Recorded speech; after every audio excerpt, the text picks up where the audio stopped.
রুদ্রকে নকল ছোট রাজাবাবু বানিয়ে রাজমহলে রাখলে ফুলকি নাতে ধরে গুলি করে মেরে ফেললো রুদ্রকে। হ্যাঁ বন্ধুরা, এমনটাই দেখা যাবে রোহিত ফুলকি ওরা সবাই মিলে এক জায়গায় যাচ্ছিল, আর ঠিক তখনই দেখা যাবে এদিকে পুলিশ অফিসার মেয়েটি ফুলকিকে ফোন করে, আর তখন মিহির বলে সেই লোকটির পরিচয়পত্র সব কিছু ডিটেলসে বলতে থাকে যে সর্বপ্রথম কি হয়েছিল। আসলে ছোট রাজাবাবুর হাতে একটা থাপ্পড় খেয়েছিল আর তারপরে অজ্ঞান হয়ে যায়, তারপরই মৃত্যু। আর তখন বলে তদন্ত করা হয়নি। এরপর বলে যে তদন্ত করা হয়েছিল, আর তার স্ত্রী ছায়া, তারও কোনো খোঁজ পাওয়া যায়নি এরপর থেকে। আর তখন বলে মানে তারপর থেকে উধাও? এরপর বলে যে হ্যাঁ উধাও, কিন্তু খোঁজ করেছিল কিন্তু পাওয়া যায়নি। এরপর স্বাগতা দিদি বলতে থাকে যে আমার কাছে আর কোনো হদিশ নেই। এরপর বলে স্বাগতা দিদি তুমি আর কি করবে বলো তো, তুমি যা করেছো অনেক করেছো, একটা দেওয়াল উঠে গেল গো। আচ্ছা ঠিক আছে শোনো, তুমি আর কিছু জানতে পারলে আমাকে জানাবে, ঠিক আছে রাখি, এই বলে ফোনটা রেখে দেয়। আর তারপর দেখা যায় এরপর রোহিত একটু গাড়িটা থামিয়ে দেয় একটা মোড়ে গিয়ে, আর তখন ফুলকিকে ডাক দিয়ে এদিকে তখন লাবু বলতে থাকে এই ফুলকি কিছু বলো, কি হয়েছে, আর তোমার মুখটা এমন শুকনো শুকনো কেন, এরকম শুকনো থাকলে কি ভালো লাগে বলো। তখন ধানু বলে যে স্বাগতা ম্যাডাম কি বললো, ফুলকি বলো চুপ করে আছো কেন। তখন বলে ছায়া দিদির নাকি ছায়া নাকি কোনো খোঁজ খবর নেই, মানুষটা মারা যাওয়ার পর লোক দেখানো নাকি, এই লোকটিকে যখন নিয়ে গেল তারপর থেকে তার বউ উদাও, স্বাগতা দিদি আর কিছুই জানতে পারে। তখন বলে ঠিক আছে ফুলকি আমরা সবাই মিলে উপায় বের করব, এত ভেঙে কেন পড়ছো। তখন বলে স্যার সত্যের খোঁজ করা কি এত বড় অন্যায়, আমরা তো সবাই বুঝতে পারছি, ভিতরে ফিল করতে পারছি। এছাড়া কাকাবাবু তো নিজেও চিনতে পেরেছেন যে উনি বড় রাজাবাবু, আর তবুও আমি সত্যিটা প্রমাণ করার একটা সুযোগ পাচ্ছি না। তখন বলে আবার একটা দেয়ালের সামনে এসে আমরা দাঁড়ালাম, যেটা ভেদ করে এগোনো যাবে না। এই কেসটার জন্য এত বাধা, ডিএনএ টেস্ট করতে গেলে এত বাধা কেন কেন কেন মা কালী এমনটা করলো। আমি তো মা কালী মন প্রাণ দিয়ে বলেছিলাম আমি শুধু আমার বাবার অধিকারটাই ফিরে পেতে চাই, আর কিছু চাই না নিজের জন্য, কিন্তু এত বড় অন্যায় হয়ে গেল যে আমার বাবা সুবিচার পাবে না। ম্যাডাম যে মায়ের উপর কি জানে কি অত্যাচার করেছে, মাও একদম মুখ ফুটে বলছে না যে উনি রাজাবাবু, আর তার তায়ের মুখটা তো একেবারে পাল্টে দিয়েছে ম্যাডাম। আচ্ছা স্যার এই অবিচার দিনের পর দিন চলবে, দিনের পর দিন মা কালী কেন কোনো পথ দেখাচ্ছে না, আমি তো সেটাই বুঝতে পারছি না। সমস্ত কথা শুনে সবার একটু খারাপ লাগে। তখন ফুলকি বলে আমি নিশ্চিত কাকাবাবু মিহিরের ব্যাপারটা করা হয়েছিল ইচ্ছে করে, যাতে না বড়বাবুর খোঁজ খবর কাকাবাবু নিতে না পারে, কিন্তু সেটা প্রমাণ করারও তো আর কোনো জায়গা রইল না স্যার। কি করি বলেন তো, যে কাকাবাবুকে নিয়ে যাব ডিএনএ টেস্ট করাতে, আর বলে আমরা কি কোনোভাবে প্রমাণ করতে পারবো না যে শ্যামানন্দ বাবাই বড় রাজাবাবু, রাজমহল স্টেটের বড় রাজাবাবু, বাবাই বড় রাজাবাবু, প্রমাণ করার তো আর কোনো উপায়ই রইল না। এই বলে ফুলকি কাঁদতে থাকে। আর তারপরে দেখা যাবে এদিকে একটা রিক্সা করে কেউ মেলার কথা বলছে। তখন রোহিত সেটা বুঝতে পারে।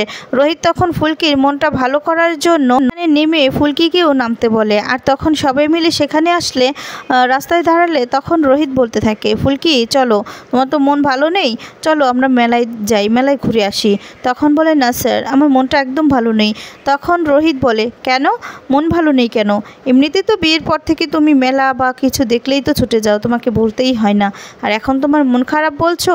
আর তারপর দেখা যাবে এদিকে লাবু সবাই মিলে বোঝাতে থাকে ফুলকিকে মেলায় যাওয়ার জন্য। তখন বোঝালে বলে দি ভাই আমার আজকে ভালো লাগছে না। তখন বলে চলো না গো চলো, খুব মজা হবে। এরপর বলে না দি ভাই আমার ভালো লাগছে না। রোহিত বলে যে ভালো লাগছে না বললেই হলো, বিয়ের পর থেকে তো এমনিতেই ছুটে চলে যেতে। এরপর ফুলকিকে বুঝিয়ে সুজিয়ে নিয়ে আসে মেলাতে। লাবুকে জড়িয়ে ধরে ধানু বলতে থাকে আগের সেই ছোট্টবেলাটা থাকলে কি ভালো হতো বলতো। তখন লাবু হাসতে থাকে আর তারপর বলতে থাকে ফুলকি তুমি কেন হাড়ির মতো মুখটা করে আছো বলো তো, আমার দাবাইয়ের কথাটা একবারও ভাববে না তুমি, তাই না? তখন বলে ধানু দিদি চেষ্টা তো করছি, কিন্তু আমার মনটা তো কিছুতেই ভালো হচ্ছে না। আর তারপরে দেখা যাবে মেলার মধ্যেই গান শুরু হয়ে যায় আর ফুলকি তখন যেতে থাকে। সবাই মিলে তখন আইডিয়া করে যে ওর মন ভালো করতে এক একজন এক এক জায়গায় যায়, এক একজনের মতো করে সেজে নাচ গান শুরু করে দেয়। ফুলকি দেখে খুব খুশি হয়ে যায়। রোহিত নাচ গান শুরু করে দেয় আর ফুলকির তখন খুবই ভালো লাগে। ফুলকি তখন চুড়ি দেখতে থাকে, পুতুল দেখতে থাকে, সব কিছু দেখতে থাকে, অনেকগুলো জিনিসপত্র দেখতে থাকে সবাই মিলে গান শেষে কেনার জন্য। আর এদিকে মেলাটা শুরু হয়ে যায় আর সেই মুহূর্তে দেখা যাবে মাইক দিয়ে একজন বলছে আসুন আসুন, আজকে দেখতে পাবেন নানান ভেলকির খেলা। তোর সঙ্গে লড়াই সব কিছু দেখা যাবে টগর কুমারের সঙ্গে। তখন বলে এই ফুলকি যাবে নাকি? তখন ফুলকি বলে কি খেলা দেখা হবে গো? তখন ধানু বলে ম্যাজিক খেলা দেখা হবে নাকি? আর তখন তমাল বলে না না বাবা, ওই যে নানান রকমের স্টাইল দেখা না, সেগুলো দেখানো হবে আর কি, বল না দেখি। এই বলে সবাই মিলে সেখানে যায়। আর তারপর দেখা যাবে এদিকে মাইক দিয়ে বলতে থাকে আসুন আসুন, টগর কুমার আজকে বাজিমাত করবে, নিঃশ্বাস বন্ধ করে বাজি খেলাটাও শুরু হবে সেটাই বলতে থাকে। আর তারপর তমাল মানে পিয়াল জিজ্ঞেস করতে থাকে যে সেই খেলাটা কখন শুরু হবে। আর তখন এদিকে লাবু বলতে থাকে ধুত্তুরি 15 মিনিট কি কেউ দম বন্ধ করে রাখতে পারে নাকি? তাহলে তো সে মারাই যাবে, তাই না? তাদের মধ্যে হয়তো বা কোনো কারসাজি রয়েছে। তখন ধানু বলে ব্যাপারটা এত সহজ নয়, সহজ হবে না রে দিদি, এতগুলো লোক আছে, কেউ চ্যালেঞ্জ করবে না বলতো? তখন দেখা যাবে রোহিত বলে আচ্ছা ঠিক আছে, আমি বরং ওই টগর কুমারকে ধরি, ঠিক আছে? তমাল পিয়াল আয় আমার সাথে, এই বলে টগর কুমারের কাছে যায়। আর তখন গিয়ে জিজ্ঞেস করতে থাকে যে দাদা একটু শুনবেন? তখন বলে হ্যাঁ স্যার বলুন। এরপর বলে বলছি কি আপনার নাম কি টগর? তখন বলে হ্যাঁ স্যার। এরপর বলে বলছি আপনারই তো দম বন্ধ করে ওই বাক্সবন্দি খেলাটা সেটা কখন হবে? আর তখন বলে স্যার এই খেলাটায় জীবনের ঝুঁকি আছে, তার জন্য আলাদা টাকা লাগবে। এরপর বলে বাইরে তো আপনার অ্যানাউন্সমেন্ট করছিলেন যে এই খেলাটা এখানে দেখানো হবে। এরপর বলে হ্যাঁ স্যার, আগে আমাদের অন্য খেলাগুলো দেখুন, কেউ মানে আগুনের খেলা, আরও অনেক খেলা আছে। তখন বলে আচ্ছা ঠিক আছে, দম বন্ধ করে ওই খেলাটা মানে খেলার জন্য কত টাকা দিতে হবে? তখন বলতে থাকে যে বলে যে 3000 টাকা দিতে হবে। এরপর রোহিত বলে আচ্ছা ঠিক আছে, এই বলে আবার ফুলকিদের কাছে গিয়ে দাঁড়ায়। তারপর দেখা যাবে এক এক করে সমস্ত রকমের খেলাগুলোই দেখতে থাকে। আর ফুলকি তো এদিকে খুব খুশি হয়ে যায় আর বলে খুব মজা হচ্ছে তাই না? আর তারপর রোহিত ফুলকির খুশি দেখে রোহিতও খুশি হয়ে যায়। আর এক এক করে আগুনের খেলা আরও অনেক ধরনের খেলাই হচ্ছিল, সবটাই দেখিয়ে নেয়। তারপর দেখা যায় সুবন্ধি খেলাটার জন্য সেখানে যেন থাকতে পারে, সেই জন্য একটু টেস্ট করে নিচ্ছে যে ওদের কি কোনো কারসাজি আছে, একটু দেখব। এর জন্য পিয়াল যায়। পিয়াল গিয়ে সেই বাক্সটার মধ্যে কিছুক্ষণ বন্ধ অবস্থায় থাকে। আর তারপর সেখান থেকে বেরিয়ে বলতে থাকে এখানে তো থাকাই যাচ্ছে না, আর একটু হলেই তো আমার দমটা একদম বন্ধ হয়েই যেত। আচ্ছা আপনারা কি করে থাকেন, আমি তো পারছিলাম না, এই বলে অস্থির হয়ে যায়। আর তারপর দেখা যাবে পিয়াল সেখান থেকে নেমে আসে। আর এদিকে তখন সেই টগর নামে সেই লোকটি বলতে থাকে যে এখন তাহলে আমি ঠিক আছে আমার খেলাটা শুরু করছি। এই বলে লোকটি বাক্সর ভিতরে ঢুকে পড়ে। আর তখন সেটার মধ্যে বালি দিয়ে চাপা দিয়ে দেয়। আর তখন এদিকে সবাই মিলে জিজ্ঞেস করতে থাকে যে এটা কী করে সম্ভব, এই লোকটা এই বাক্সর মধ্যে 15 মিনিট থাকবে, কিছু হয়ে যাবে না তো? তার মধ্যে আবার বালু দিয়ে চাপা দিবে। আর তখন সবার সামনে বাক্সটার ভিতরে ঢুকলে তালা মেরে দেয়।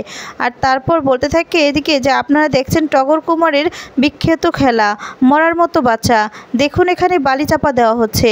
সবটা দেখে তো চমকে যায় ফুলকি। তারপর দেখা যাবে 15 মিনিটের মতো হয়ে গেলে ভাবতে থাকে যে উনি কি বেঁচে আছেন। এদিকে মাইক দিয়েও বলতে থাকে যে উনি কি বেঁচে আছেন নাকি ওনার দমটা বন্ধ হয়ে গেছে। টগর কুমারের বিখ্যাত খেলা হচ্ছে মরার মতো বাচ্চা, কি হবে তার শেষ পরিণতি, উনি কি আদৌ বেঁচে ফিরতে পারবেন নাকি কি হবে তার জীবনের শেষ খেলা। লাবু সহ সবাই তো খুব চিন্তায় পড়ে যায়। তমালও বলতে থাকে এই শোন না, আমার না অনেক টেনশন হচ্ছে। আর তখনই ধানু বলতে থাকে এই ছাড় তো, হয়তো অভ্যেস আছে তার জন্যই ওরা পারে। এরপর দেখা যাবে সেই লোকটি বেরিয়ে আসে। লোকটিকে দেখে তো পিয়াল তমাল সবাই মিলে খুব খুশি হয়ে যায়। আর বলতে থাকে যে এই মরার মতো 15 মিনিট ছিল, আমি তো আশ্চর্য হয়ে যাচ্ছে। মুহূর্তে দেখা যাবে ফুলকির মাথায় আইডিয়া আসে। ফুলকি তখন রোহিতকে বলতে থাকে স্যার খেলাটা দেখতে দেখতে আমার মাথায় একটা আইডিয়া এসেছে। আসলে ছোট রাজা বাবু যে ওই লোকটাকে চর মেরেছিল, হয়তোবা ওই লোকটাও এই সমস্ত কিছু জানে, লোকটারই কোনো কারসাজি। আর তখন সবাই বলতে থাকে এটা কি করে সম্ভব? তখন বলে হ্যাঁ সম্ভব, তোমরা তো আমার কাছ থেকে সমস্ত ঘটনাই শুনেছো, তাদেরকে যে করেই হোক ধরতে হবে। আচ্ছা একটা কাজ করলে হয় না, এই লোকটাকে যদি আমরা কিছু জিজ্ঞেস করে কিছু জানতে পারি।